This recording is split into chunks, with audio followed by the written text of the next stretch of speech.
Mobile নাম্বারটা ঠিকঠাক করে লিখুন, ব্যাস আর কিছু দরকার নেই। নাম আর মেন ওই দুটো কারেক্ট হলেই সব আমরা পেয়ে যাবো। নামটা, ফোন নাম্বারটা ঠিকঠাক মতো পান্ডুয়া।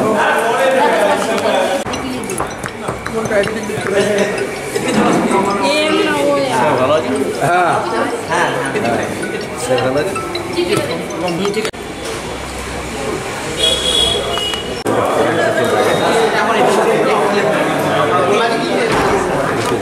আরও আমাদের প্রশিক্ষণ সঞ্চালক ম্যাডাম সুস্মিতা সু ম্যাডাম আছেন, আমাদের মধ্যে রমন আদেক স্যার এবং দেবীদাস স্যার আছেন। আসুন দেবীদাস বাবু উপরে প্রদীপ প্রজ্বলন করে। আমি হ্যাঁ প্রশান্তবাবু কোথায়? একদিনও আমরা 600, আজকে যেমন আমাদের ধরুন প্রতি 207টা গ্রাম পঞ্চায়েত, তাহলে 207টা গ্রাম পঞ্চায়েতে আমাদের 207 জনই প্রধান আছে। আমাদের জেলাতে কোথাও বাকি 207 জনই উপপ্রধান আছে, তাদের মধ্যে একজন। এবং এমন কোনো গ্রাম পঞ্চায়েত নেই যে একজন করে স্টাফ নেই, আছি, কেউ একজন আছে, তাহলে চলছে কী করে?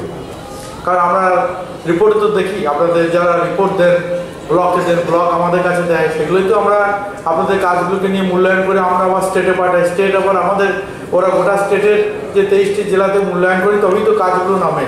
এটা ধারাবাহিক একটা চেঞ্জ সিস্টেম। সেই যখন ছোটো ছিলাম নার্সারিতে ভর্তি হয়েছিলাম, তারপরে প্রাইমারি, তারপরে high school, higher secondary, college, university, এইভাবে যেমন এটাও একটা এরকম চেঞ্জ সিস্টেম। যে ট্যাক্সটা বাড়াতে হবে ট্যাক্স কালেক্টরের মাধ্যমে। আমাদের গ্রাম পঞ্চায়েতে দুটো ট্যাক্স কালেক্টর আছে। এই যে অনলাইন যে ট্যাক্সের ব্যবস্থাটা হচ্ছে, তাহলে এই মানে ওরা তো একটা কমিশন পায়, তাহলে ওই অনলাইন হয়ে গেলেই ওরা কমিশনটা পাবে।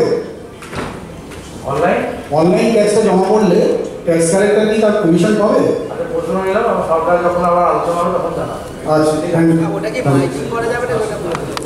সেই জায়গায় দাঁড়িয়ে আমরা দীর্ঘদিন ট্রেনিং করানোর পরেও আজকে দাঁড়িয়ে সরকার চাচ্ছে, এটা ডিপার্টমেন্ট চাচ্ছে যে প্রপার্টি ট্যাক্সটা অনলাইন করতে। সেই জায়গায় দাঁড়িয়ে আমাদের কিন্তু হুগলি জেলা একটু খারাপ জায়গায় আছে, মানে একটু না বেশ খারাপ জায়গা আছে সারা ওয়েস্ট বেঙ্গলের নিরিখে। আজকের দিনে দাঁড়িয়ে এই আমি রিপোর্টটা জেনারেট করে আসলাম, আজকের দিনে দাঁড়িয়ে ট্যাক্স কালেক্টরের ইনফরমেশন উঠেছে 207টা গ্রাম পঞ্চায়েতের মধ্যে মাত্র 78 এবং ভেরিফাই করেছে পঞ্চায়েত সমিতি থেকে ভেরিফাই করেছে মাত্র 23। সেই তথ্যগুলো নেই, যেমন ধরুন অ্যাপয়েন্টমেন্ট, এগ্রিমেন্ট, তারপর সিকিউরিটি ডিপোজিট, এই ধরনের কোনো তথ্য নেই। তাহলে আমরা কি করবো? এই তথ্য তো পঞ্চায়েতেই থাকবে না, তাদেরকে যখন নেওয়া হয়েছিল এই প্রসিডিওর মেনটেন করে নেওয়া হয়নি। এই ব্যাপারটা হচ্ছে আপনার পঞ্চায়েতের ইন্টারনাল ব্যাপার। এইটা তাহলে যদি প্রসিডিওর না করে থাকে, সিদ্ধান্ত এখন আপনাদের নিতে হবে কি করবে, পঞ্চায়েত জেনারেল বডির মিটিংয়ে আলোচনা করে সিদ্ধান্ত। আর যেটা ফর্ম 6 এর কথা বলে থাকবে না, সেটাও বুঝতে পেরেছি, মানে আপনার ওটা ইন্টারনাল ব্যাপার, পঞ্চায়েতের ব্যাপার, ওটা পঞ্চায়েতই সিদ্ধান্ত নিতে হবে। না, আমি বলতে চাইছি ফর্ম 6 এর ধরুন কতটা একটা ওয়ালেটে টাকা রাখার বন্দোবস্ত করবে, মানে টোটালটাই অনলাইন সিস্টেমে চলে আসবে। স্যার আর এক সেকেন্ড, হ্যাঁ অনলাইনে কথা মানে 400 টাকার বিলটাকে সে 200 টাকা করছে, মানে অলরেডি কমে যাচ্ছে। আমরা এলাকায় বুঝছি কে কিরকম ব্যক্তি, কার কিরকম পয়সা আছে, সেরকম ব্যাপারটা ট্যাক্স আমরা নিজেরা কাটতে পারি। এবং যে ডিউগুলো আছে আপনি অ্যামাউন্টটা বসিয়ে দেবেন, যখন আপলোড করবে তখন কিন্তু ওই বেনিফিশিয়ারি যখন সেটা মেনে নিতে হবে। আমাদের সেটাকে মেনে নিতে হবে, কিংবা আমাদের কাছে যখন আসবে অর্ডার আসবে আমাদের সেটা মানতে হবে। পাশাপাশি আপনাদেরও সেইখানে মানতে হচ্ছে। সেই জায়গায় যদি কোনো রকম অসুবিধা থাকে, আপনারা এই যে 3বার বললাম নন ট্যাক্সের ক্ষেত্রে সমস্যা, সেই ক্ষেত্রে আপনাদের চিঠি পাঠাতে হবে, সেটা আমরা ডিপার্টমেন্টে পাঠাতে হবে।